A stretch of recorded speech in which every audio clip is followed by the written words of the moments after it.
creepy old man in his 50s, stalking me in my first or second year in college. The first encounter happened after class in broad daylight. I was at the Grovery picking up some snacks.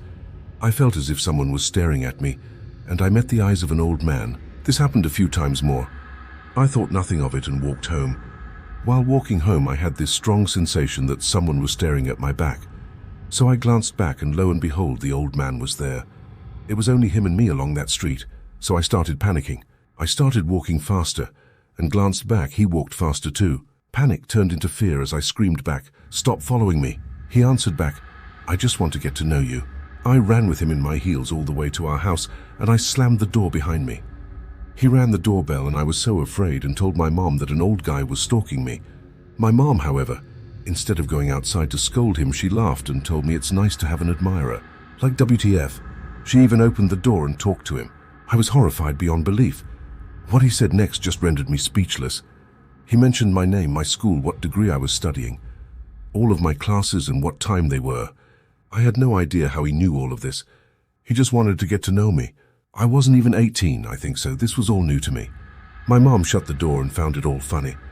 I cried. This didn't stop there. He stalked me to school and always tried to talk to me, even if I was doing my best to get away from him. Wherever I was, he would always be there. To be honest, he looked weird, like he was crazy or something. Once he followed me to a public transportation, and I ran to get inside, and yes, he ran also so he could follow me. I screamed and told him to back the F away. He kept on talking to me. I was pissed and afraid. They were all just looking at us. No one was helping me, nor was anyone stopping the old man. At the time, I was interning at a local radio station that a TV network owned. Before my stop, I went off and ran like crazy, and again he was running behind me. Since I was quicker than him, I managed to get to the TV network first and told him off to the guards by the gate. I ran inside. I watched from afar as they stopped him and told him he was not allowed inside. He was raising his voice. I couldn't hear what he was saying, but he was pointing at me. I stayed with my fellow interns until 6 a.m. the following day. We left together and I didn't see him. The stalking continued and I was scared shitless because he also managed to get my number, so I changed it. I started going with others more, changed my number and class schedule. We also moved to a new house and got a family car that I used to drive to school because I was too afraid to use any public transportation in case I would run into him again. I also stopped going to the grocery where I first saw him. Years passed by without me seeing him until one day, I was now a graduate and working. I was seeing my BF at the time, who is now my husband. He drove me to the train station so I could go to work. We were both inside a tinted car. From outside, all you could see was a mirror. I was in the passenger seat and there was this public transportation ahead of us. I had that feeling again that someone was staring. I looked at the passengers' faces until I noticed this old man just looking. As I kept on looking, I was horrified to find out that it was him again. He looked older, more bald, but that face and stare was still exactly the same. I was thinking he couldn't see me, but I was wrong. He was staring right at me through the tinted glass. I have no idea how he saw me because the glass was mirror-like the ones in those crime TV shows. I told my BF and he got mad and asked me where he was, and I pointed at the old man. The old man didn't care. He just kept staring. He was so surprised to see me again.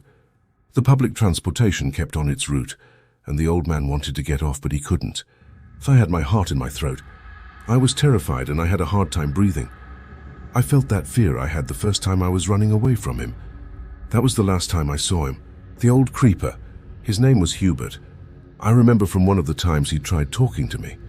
I will never forget that name. Now for the next story. Old man who's been stalking me at my job leaves note on my car. For context, this man was a patron at my work and has been coming around for the past 40+ years to disturb my peace of mind and bring me small gifts. He was generally friendly and pleasant, but always gave me a gross feeling in my stomach that told me I should definitely keep our interactions brief and to never give him any information about myself. The last time I spoke to him, he insisted that I go out to lunch with him or call him on his phone. Putting my foot down, I told him I was not at all interested in ever doing something like that, but thanked him for the gifts. His reaction was subtle, but really made me change my tune because I could detect a certain callousness and animosity in his demeanor that stood out as a huge red flag to me. About a month ago, I was sitting in my car, ready to go home from a shift, and he had walked through the parking lot to stand by my driver's side window. I didn't so much as look at him. and drove away hoping he would finally get the hint. This note was taped to my car today.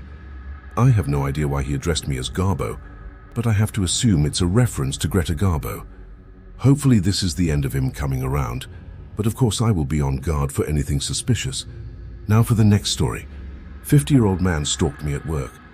When I was 18, I started working at a local restaurant fairly close to my house.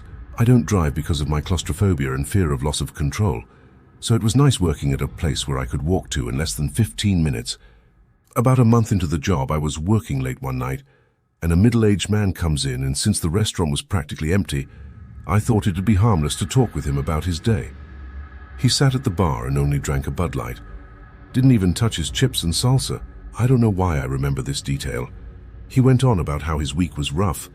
His mom had died recently, leaving him and his brothers parentless since his dad had died a few years back. Clearly he had a lot on his mind, and I'm a very empathetic person, so I just listened. His brothers somehow managed to get all of the life insurance and their parents' will, leaving him nothing. He was super broken up about it, and I really felt for the guy. All he had was his job at Pizza Hut. Closing time came, and the guy left thanking me for his hospitality. I didn't think anything of it. The next week I was working late again. He comes in and drinks his usual Bud Light and chats with me. Our conversations got deeper, and since I figured he didn't have anyone else to talk to, I listened to his problems. I try not to talk about myself to customers, but he was asking questions about me, so I answered them. He asked about my hobbies, home life, school, etc. I told him I liked doing art, and he showed me some of the wood etchings he had done. They were really impressive, so I told him that. Then he asked to see my art, and I showed him some pictures on my phone. Again, I thought all this was harmless, so I didn't think much of it. Closing time came again, and he left.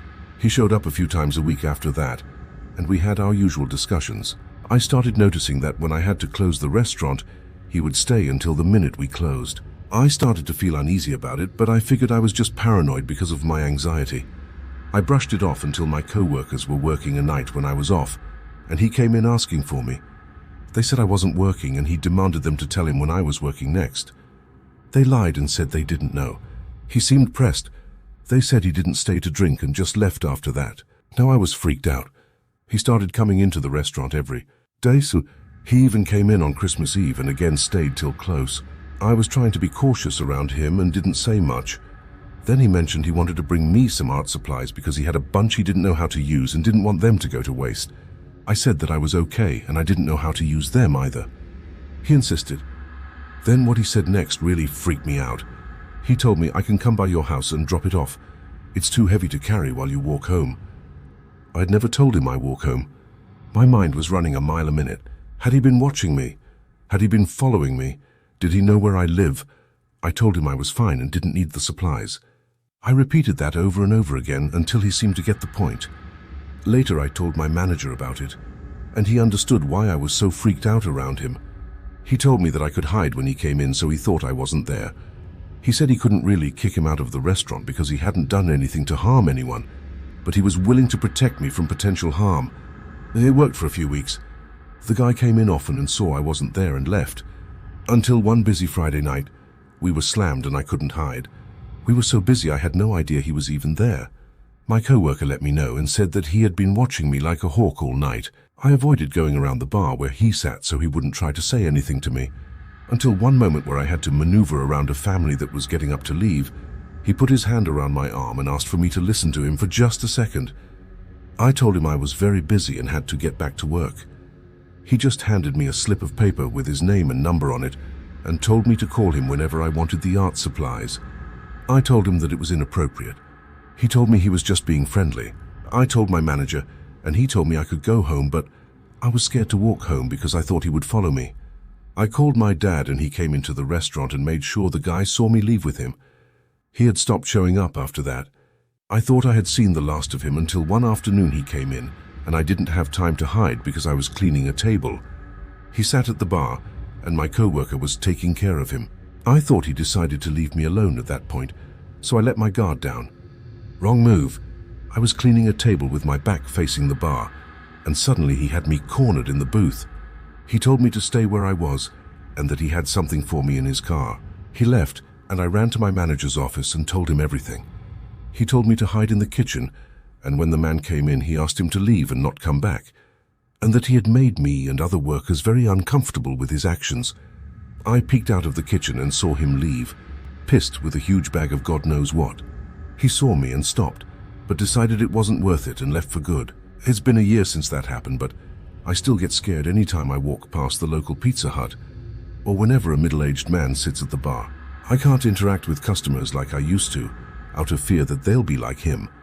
So yeah, 50-year-old Pizza Hut guy, let's not meet again. Thank you for watching. If you enjoyed the video, hit like.